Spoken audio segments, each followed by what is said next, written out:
Buongiorno, ben ritrovati a nuovo appuntamento con l'informazione di Telefriuli. Violenze e vessazioni contro le donne ormai non sono solo fisiche, cresce il fenomeno sul web e la polizia raccomanda denunciate perché non siete sole.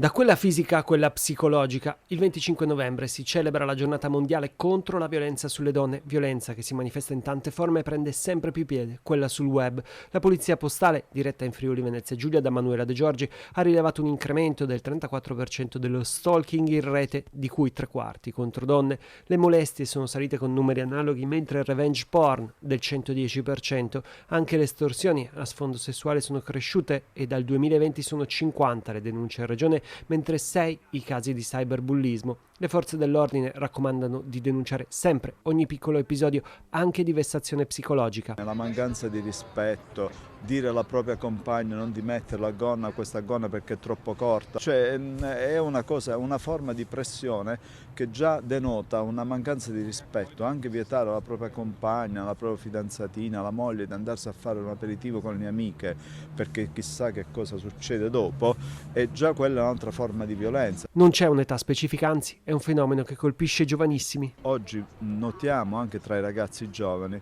delle fragilità che poi li portano a compiere gesti che sono assolutamente antipatici. Ecco perché dobbiamo lavorare molto per il recupero di queste situazioni. Dobbiamo educare sempre, far capire quali sono i veri valori, perché questa è sottocultura.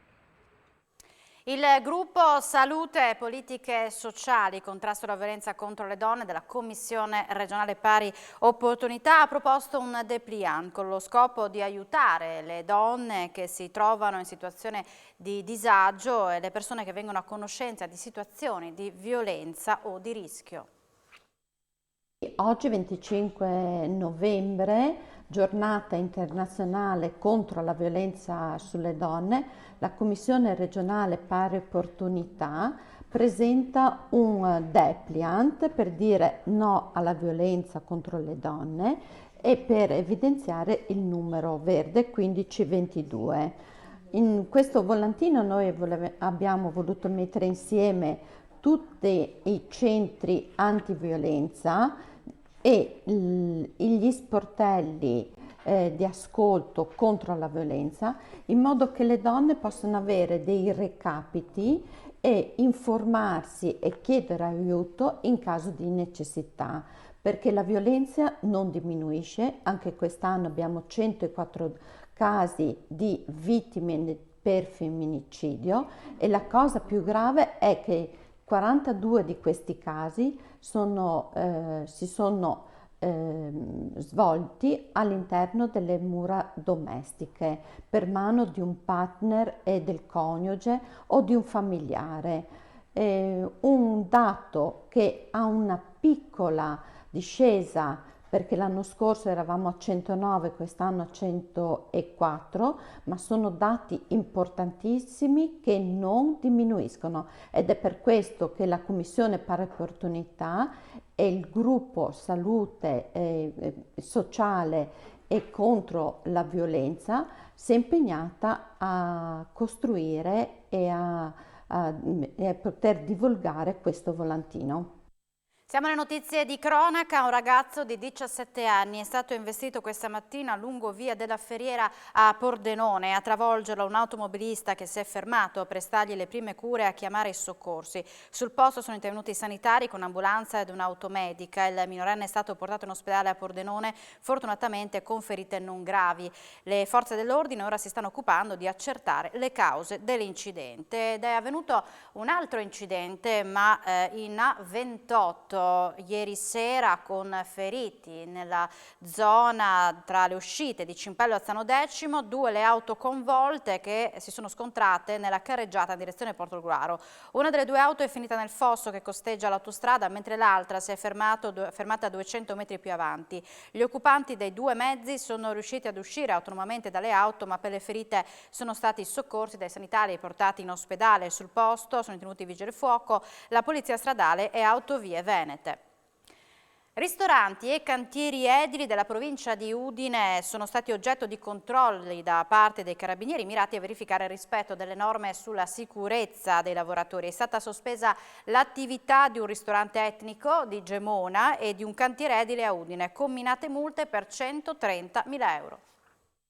2 attività sospese e sanzioni per oltre 130.000 euro. È l'esito dei controlli effettuati dal Nucleo Ispettorato Carabinieri del Lavoro di Udine con la collaborazione dei colleghi delle compagnie di Udine, Palmanova e Tolmezzo per prevenire e reprimere i fenomeni dello sfruttamento del lavoro e di quello sommerso e verificare il rispetto della normativa sulla tutela della salute e della sicurezza.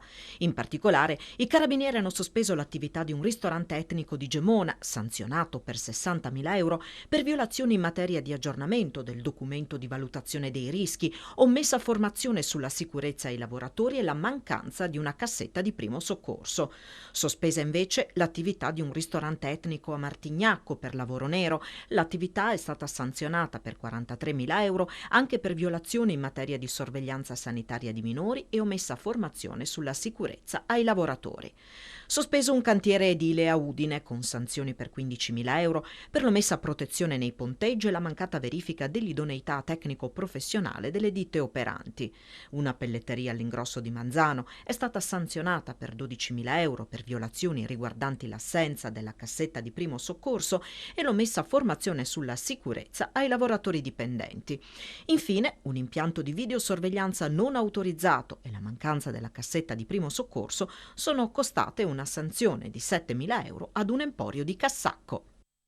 Fermato in auto a Udine per un controllo e trovato con 12 grammi di marijuana suddivisi in buste di plastica. Un 37enne aggredito ai carabinieri mentre stavano stilando i verbali. Ne ha fatto cadere uno a terra colpendolo ripetutamente. Un altro militare immobilizzato con il taser l'uomo che è stato arrestato per le ipotesi di reato di resistenza pubblico ufficiale e detenzione di stupefacenti ai fini di spaccio. È stato portato nel carcere di Via Spalato. Durante la perquisizione dell'abitazione del 37enne sono stati rinvenuti 300 grammi di marijuana, contanti, provento di spaccio e attrezzatura per l'essiccazione delle piante stupefacenti. Si è spenta serenamente Teresa Cois, una delle donne più anziane del Friuli Venezia Giulia, aveva 108 anni. L'ultimo compleanno l'aveva festeggiato nella residenza polifunzionale di Campeglio, assieme al figlio, alla nipote, alla bisnipotina, agli amministratori di Attimis e Faedis e una ventina di ospiti della struttura. Nonna Teresa era nata il 18 luglio del 1914 a Porzus, poche settimane dopo l'attentato di Sarajevo che con l'assassinio dell'arciduca Francesco Ferdinando e della moglie diede il via all'escalation militare che portò alla Grande Guerra. Teresa è sopravvissuta anche al secondo conflitto mondiale, ha resistito alla povertà, ha superato gli anni in cui il Friuli era la regione meno sviluppata del settentrione ed è riuscita pure a superare indenne 2 anni di pandemia. Alla nostra domanda, in occasione dell'ultimo compleanno, su quale fosse il ricordo più bello della sua vita, rispose lavorare. Sono sempre di più gli agriturismi in Friuli Venezia Giulia. Il loro numero nel 2021 è cresciuto ad una velocità più che doppia rispetto alla media nazionale. Sempre di più sono a conduzione femminile. Più 4,3% rispetto alla media italiana dell'1,3%. È questo il tasso di crescita nel numero di attività di agriturismo in Friuli Venezia Giulia, seconda regione in Italia dopo la Sicilia. Una crescita in controtendenza rispetto al 2020, quando, per le conseguenze pesantissime della pandemia, si erano invece viste tantissime chiusure. A sottolinearlo è Confagricoltura, che spiega come siano sempre di più le aziende rosa, in crescita anche rispetto a quelle gestite da uomini. A oggi la ristorazione agrituristica regionale offre quasi 65.000 posti a sedere. L'agriturismo è il risultato di un lungo processo di radicamento territoriale e di innovazione imprenditoriale, ha spiegato Philip Turval Sassina, presidente di Confagricoltura FVG. La multifunzionalità diventa una strategia economico-imprenditoriale e rappresenta una delle vie alla modernizzazione e alla resilienza dell'intero comparto agricolo. Ma la pandemia non è completamente alle spalle. Il valore economico delle aziende italiane, pur in crescita, è ancora notevolmente più basso rispetto al 2019, con un valore medio di produzione per azienda di poco superiore ai 45.000 euro, mentre nel 2019 era 63.000 euro. Davide Boeri è il nuovo capogruppo del gruppo Industrie Metalmeccaniche di Confindustria Udine, eletto all'unanimità. Subentra Vito Rotondi, già presidente per un doppio mandato 2015-2020 del gruppo Giovani Imprenditori di Udine. Boeri, amministratore unico di Cromo Friuli SRL di Lauzacco, sottolinea le problematiche maggiormente sentite dal comparto, come la mancanza di manodopera specializzata e il caro energia e gas. Di questo passo afferma: per la ricerca del personale credo che oramai saremo obbligati sempre più ad attivare addirittura i canali esteri, mentre per quanto riguarda il caro bollette non vedo alternativa a coinvolgere le istituzioni. Sulla base dei dati dell'indagine congiunturale elaborata dall'Ufficio Studi di Confindustria Udine, nel 2021 l'indice della produzione nell'industria metalmeccanica della provincia di Udine, che conta quasi 24.000 addetti, dopo la crescita registrata nel 2017 e la caduta nel 2020 del meno 7,6%, nel 2021 ha registrato un aumento annuo del 7,1%. L'industria siderurgica, dopo aver segnato nel 2021 un forte rimbalzo tendenziale, nel terzo trimestre del 2022 ha registrato una flessione dell'11% rispetto al trimestre estivo dello scorso anno. Complessivamente il comparto metalmeccanico friulano ha reagito all'impennata dei costi energetici, anche grazie al traino delle esportazioni, più 20% nel primo semestre 2022 rispetto all'anno precedente. Udine è la seconda provincia italiana per valore dell'export di acciaio, preceduta solo da Brescia. Non si può però ignorare che l'aumento vertiginoso dei costi di produzione, continua Boeri, per le imprese ha comportato per molte di esse una pesante erosione della marginalità.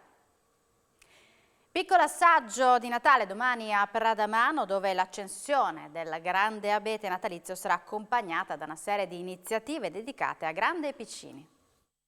Come da tradizione, domani si accendrà in anticipo il Natale a Pradamano. Tanti gli appuntamenti in programma, tra spettacoli teatrali, trucca bimbi e bancarelle. È una giornata dedicata ai bambini e alle famiglie. Inizierà la mattina alle ore 11 con il club Ti leggo una storia. Al pomeriggio, verso le 2:30, con Anatema Teatro, ci sarà lo spettacolo Canto di Natale, un spettacolo itinerante lungo la piazza e i luoghi tipici del nostro centro storico. Tra gli eventi più attesi, l'arrivo degli spaventosi Skaupastoif, ovvero i fratelli in trasferta dei più famigerati Krampus. Uno spettacolo sicuramente interessante che accompagnerà e farà felici sicuramente tutti i bambini, non solo ma anche gli adulti.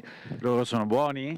Sono quelli buoni, faranno uno spettacolo con il fuoco e con quelli che sono le loro maschere orrende, maschere che fanno paura, ma si accompagneranno e accompagneranno i bambini, anche si fermeranno con loro, magari anche a giocare, a fare delle fotografie, ci accompagneranno in una lunga giornata di ritrovo di quella che è la comunità, dopo magari un lungo periodo in cui determinate feste non si sono potute fare per gli eventi legati al Covid, quindi un momento di ritrovo della comunità. Siamo in chiusura, subito dopo la pubblicità. Appuntamento con A Voi la Linea. Grazie per l'attenzione e buon pomeriggio.